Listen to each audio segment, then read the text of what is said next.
So we do have Louis Otieno, who I'm sure most of you who are in the technology industry know Louis very well, especially from an East African perspective. He was the leader at Microsoft for very many years, and now has retired and is leading as a board member in ABSA, and is the chairman of Sera Africa, still focused on technology.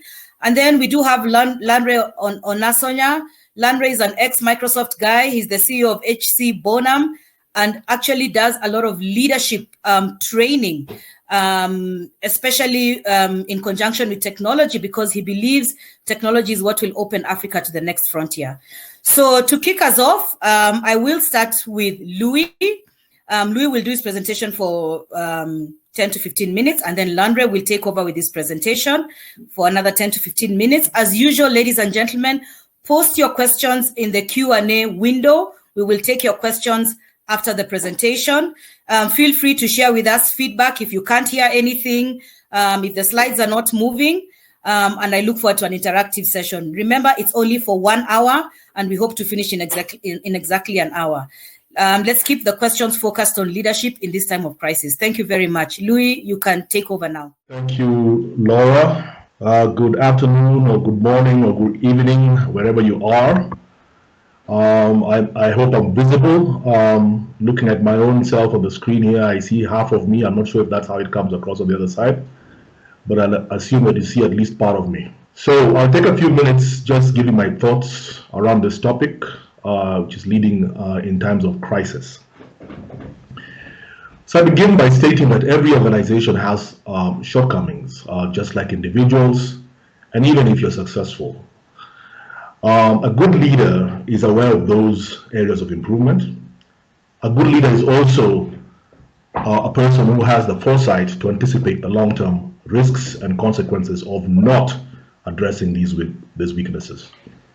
However, the leader must sustain the organization and or navigate them to a better place, but must do so within the constraints of the organization and the market. This includes budgets, shareholder expectations, regulatory requirements, and such. This COVID-19 pandemic has caused an unprecedented crisis. It's a once-in-a-century event. Last major one was the Spanish pandemic that happened, the Spanish flu that happened 100 years ago. It's global in scale, meaning it's everywhere on the planet. It's wide in reach, meaning it has affected all aspects of life, home, work, social, economic, academic, everything. And it's simultaneous, it's happening at the same time. And worse, it creates this uncertainty because it's undefined in duration. There are many definitions for the word crisis, including the one that says that it is a time when a difficult or important decision must be made. A leader must make a series of difficult and important decisions during a crisis. The decisions will determine the fate of an organization. A good leader will lead the organization to survive through the crisis. A poor leader will make or not make decisions that will result in the organization winding up. A great leader will position the organization for greatness after the crisis. So many will survive this crisis. Some will fall off. A few will come out strong. So I found myself, as Laura did in the introduction, I found myself in diverse set of organizations over the last 50 days. Some of them are large, some are small, some are regulated, others are not. Some are commercial, others are social. All of them want to emerge viable on the other side of this crisis. Given the scale and uncertainty around the crisis, I've observed, and I can summarize things down to two interventions. There was an immediate response to the crisis once people understood what it meant, particularly following government directives um, that effectively extended things like lockdowns. All this had a negative impact on the top line, leading to the need for anybody who has financial responsibilities to cut down costs in order to protect the bottom line. That decision had to be made quickly, as any delay accelerated the financial drain on the organization. There were many cost items, but a substantial amount of those costs related to people, staff compensation. And so compassion became a necessity in that, and you sought to actually try and attempt to retain as many people, as many of your staff as possible, if not all. But it also meant you're probably going to be suffering pay cuts. But as leaders, you also had to empathize the situation and to demonstrate that. And that typically required the leaders taking the same pay cuts. Often, and at least one case that I'm involved in, on a graduated basis, meaning that the more you are making, the more percentage cut you had to absorb. And to support the top line, to the extent possible within the constraints of lack of movement, restriction, and so forth, decisions to enable things like remote working had to be made to minimize the loss on business. This too had to be done immediately. So that's one group of things that people did, responsible leaders did, and it was universal. It didn't matter what organization that you were in. It was a matter of sitting back and saying, we don't have a top line to support this business, or it's compromised. We're certainly not going to be meeting our budgets or our intentions. The first thing we need to do is, send people on paid leave, start negotiating salary cuts, suspend contracts that are, are casual in nature, and do anything and everything possible, suspend T&D and all that, do anything and everything possible to minimize the bottom line, because to the extent that you're successful, you are giving the organization a runway to operate, because we didn't know how far this was going to go. All right. Subsequent actions were of one of focusing on the future, and this is where it's important for a leader to quickly move to. As everybody is going about executing on these short-term interventions that you've decided on, you need to be focusing on the future. You need to be asking yourself basic questions like, do we just want to survive this crisis, or do we want to thrive thereafter? Are we learning from this crisis? Which of these forced processes or configurations should we adopt as a new norm in our organization? What new external and internal opportunities have we learned from the crisis? What absent skills do we need to take advantage of? Do we need to acquire to take advantage of the opportunities we see? What new competitors are emerging, and how do we stack up against them? Is our strategy still appropriate? What adjustments may we have to make to all that?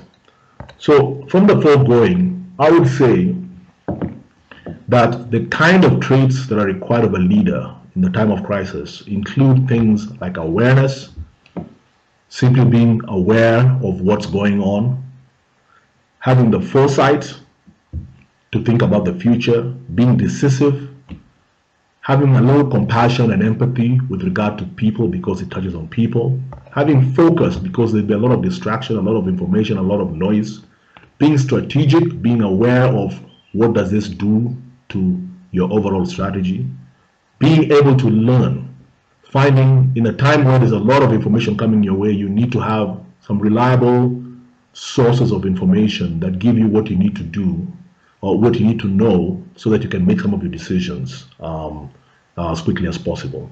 And you need to be critical about your own self. I'm also going to add, you need to be available. They certainly know where you're going when you're under lockdown.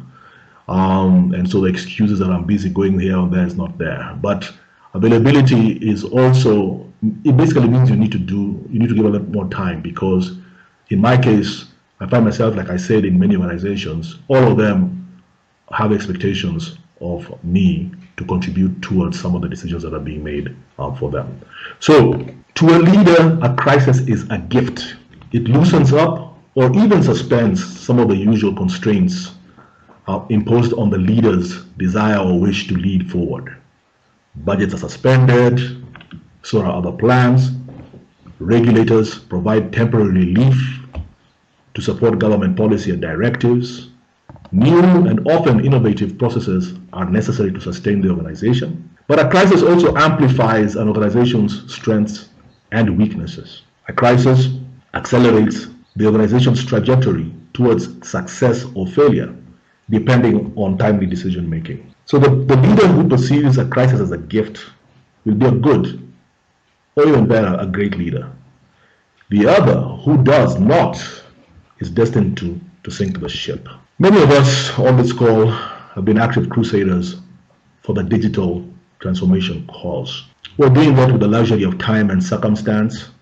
That's not the case anymore. It's no more. The crisis shines the spotlight on where you are in your process. Your ability to navigate this crisis depends on how much you had invested in your transformation. Regardless, you are where you lie. The crisis is a gift. So what are you going to do about it to digitally transform the organization? There will indeed be a new normal. There will be many more. However, I suspect there will be more often. After all, there was SARS, there was MERS, all before COVID-19, all within the last 20 years. So lockdown will be a usual intervention with these coronaviruses. And therefore, this state of affairs, or how we find ourselves today, is going to be part of a new normal.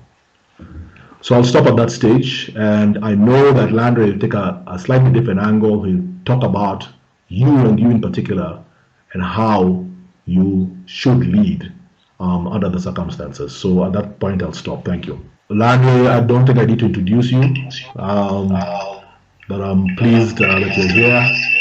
So please unmute yourself and proceed. Thanks.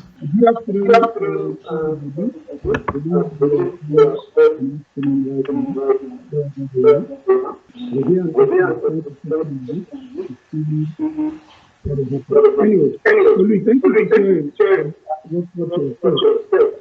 Really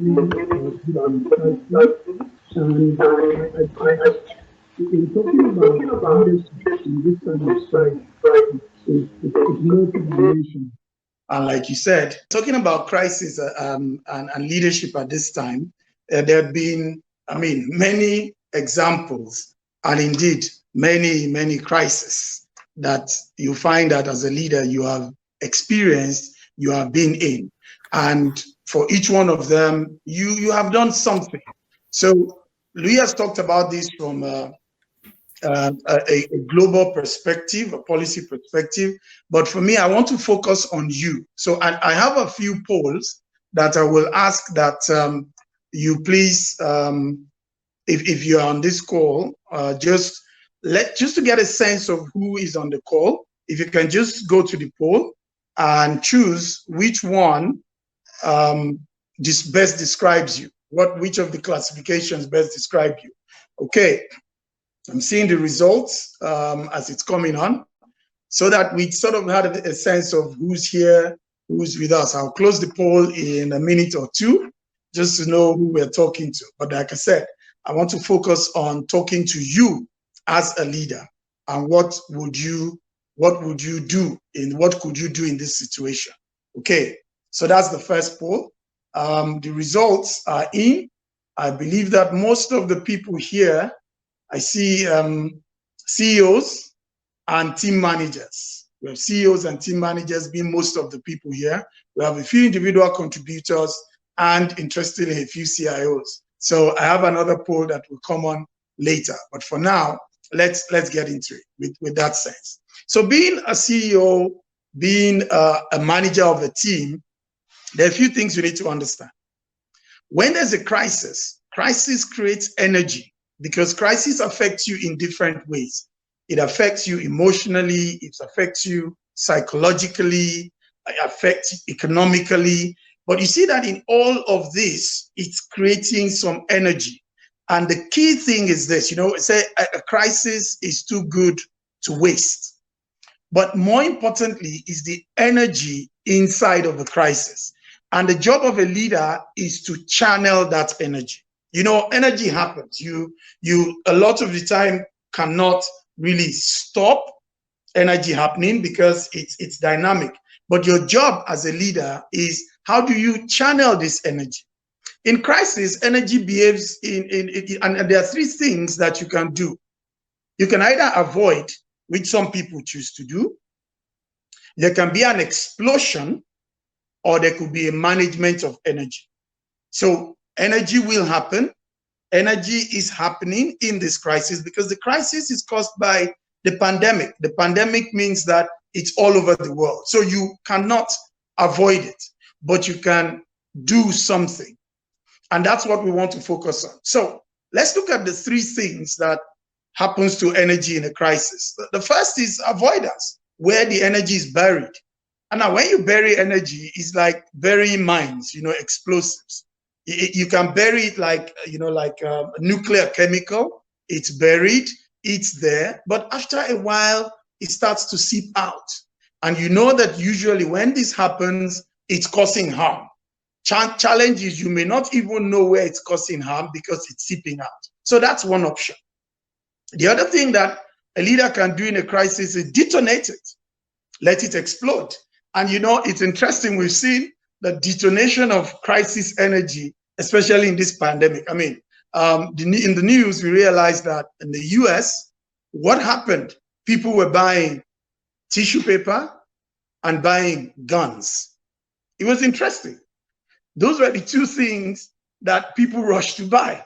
That is a detonation. Think about it, tissue paper and guns in the US.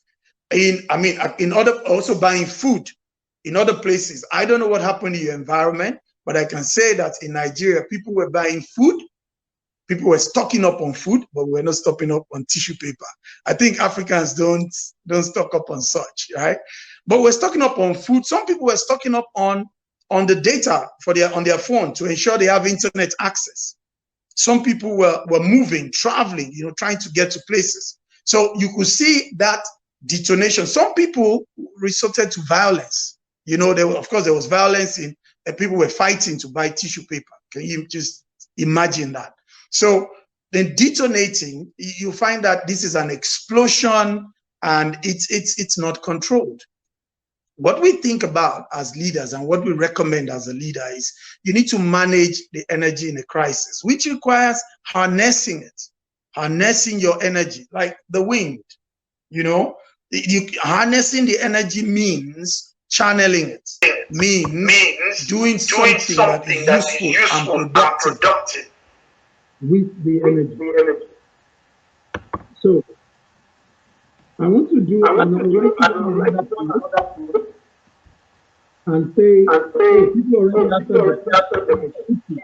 how do you feel you are handling the crisis?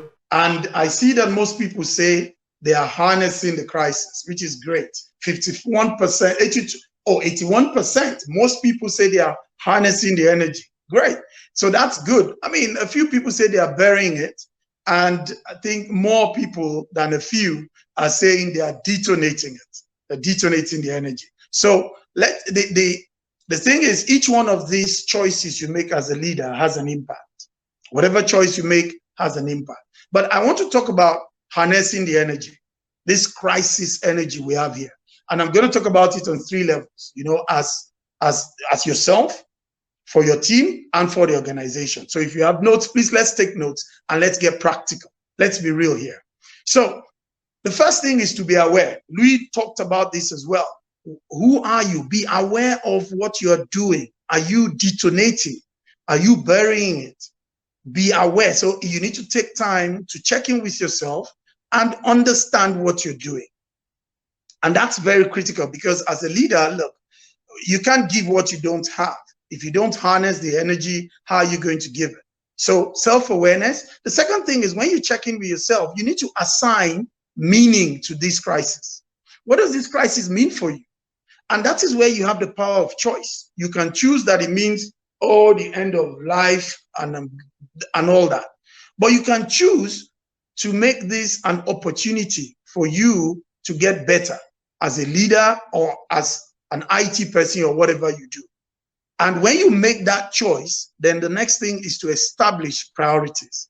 Notice I'm not saying set goals, because it's difficult to set goals in a crisis because things are changing rapidly. On a week-to-week basis, you're setting goals. So establish what are the things that are priorities. I was with a coaching customer of mine just before this call, and the lady said, look, irrespective of what's going on, it's Ramadan, and I'm still going to fast because that is priority for me. Some people are choosing not to fast, observe the holy month of Ramadan at this time. You know, it's about priorities. So you do have priorities. Some people are prioritizing exercising. You can prioritize learning. So establish priorities, the things you will do, because this helps you with harnessing your energy. So that's a critical thing as a leader. The second thing is your team, because it's interesting that, you know, your team right now, they are looking up to you. You need to manage the climate in the team. And this is by getting everybody to calm down. And how do you do that? Just deal with the facts. Deal with the facts. Because there's so much out there. I mean, look, don't be exploding and be drinking Lysol or drinking bleach. That's detonating. Let people understand. Don't be listening to certain commentaries that are going on. That's how to help establish, you know, calm. When you manage the climate, then you get the team again to also focus on priorities. Now, these priorities will be the tasks, the things that join the team together. What are the things you want to achieve in this crisis? With my team in HC Bonham, we started out by just reviewing the tasks that we had pending before the pandemic. We focused on them, prioritized them, decided the ones we could do. So you find that this is what you need to do. What do you need to do as a team? And on a weekly basis, establish your team's priorities so people can channel and harness their energy. The other thing is you need to check in with your team members. You need to check in with them. This is more than just the regular check-in. You need to speak to people, ask how they are feeling, and maybe talk about other things. I've discovered a number of interesting things about my teammates in this crisis that I think has made us better. The third thing you need to focus on is the organization. The organization. Now, if you are a leader of an organization, which means you have leaders of teams reporting to you, you need to first do everything you have done to them as a team. You need to check in with them as well, make sure they are okay. And most importantly, equip them to ensure that they are also doing the same for their team, for their teammates. Ensure that your leaders are doing that. Ensure that they are connecting with them, ensure that they are harnessing the energy. And then as a leader, this is when you go beyond just your team leads. You need to speak to individuals in the team. You need to reach beyond your regular direct reports. And I've found doing that interesting. Like I said, I've spent the past couple of weeks spending time with the junior consultants in my team. And it's interesting, the talent that we have discovered. Myself and my business partner have been running programs with them, you know, revisiting the team's vision, the team's values, and actually leveraging them in recrafting what we are going to do right now. So you don't know where talent will come from. So as a leader, you need to engage wide beyond just the people you regularly engage with. And the third and most important thing, also, you need to impact community. Now, that community could be just like in your team. You know, in teams, when you think of your team, your family is a team. So all of these things I talked about, managing your team, you also need to do that in your family. But beyond that, in your team at work and impacting community, when you think community, you have to think beyond your immediate team. It's interesting how much leadership this crisis is springing up. Look around you. How many people are doing fundraisers? How many people are donating to the community, in the business, individuals in their area? In my neighborhood, apart from doing it as a family, what I found is also my neighborhood association. We raised money, we're buying food for those around us. Some people are impacting community on a national scale, you know, so this is the time that leaders must come to the fore. And, you know, if you think about it, political leaders are struggling right now. In fact, all leaders are struggling right now. We don't know what to do. But one thing you can do is within your own space, within your own sphere, impact your community. Go beyond yourself. Do it safely. So whether it's with your old students association, happen to be doing that, old classmates, putting two things together, like Louis said, the different organizations you belong to. Make sure you're doing something to impact community. You know why this is interesting? This is also the African way. This is how we do things in Africa. The spirit of Ubuntu, the spirit of community. And in a crisis is when we need this moves. So in summary, to be successful as a leader, you must help yourself.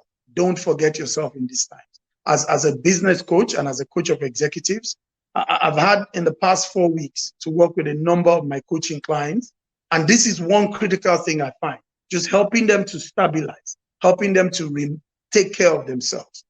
You need to help your team because we have different personalities in your team, you know, and different personalities react to change in different ways. So be mindful of that. I happen to be an Insight licensed practitioner, spends time reading and studying and understanding personalities and the different ways they react. So one size will not fit all when you are dealing with your team. Deal with individuals, relate to them one-on-one, and then also help your organization. Channel the energies and enable that every day, you're determining what is priority and we're focusing on those priorities. So that's my take.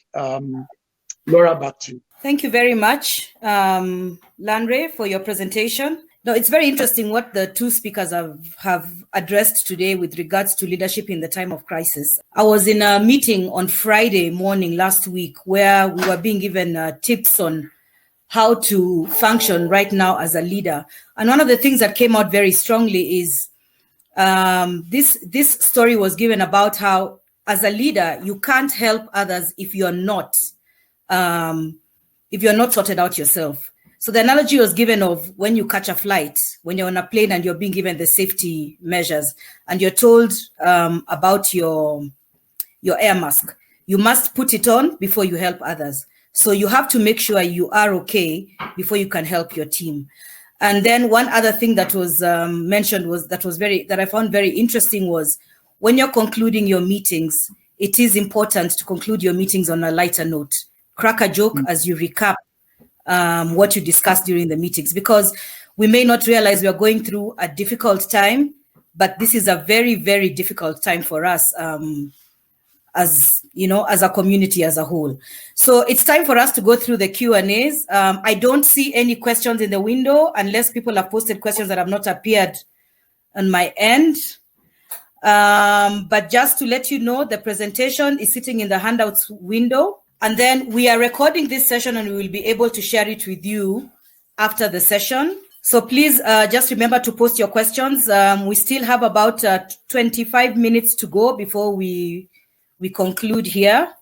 So I'll just give you a few minutes to think about your questions as you ask them. If your questions are in the chat window, just feel free to transport them to or move them to the Q&A section.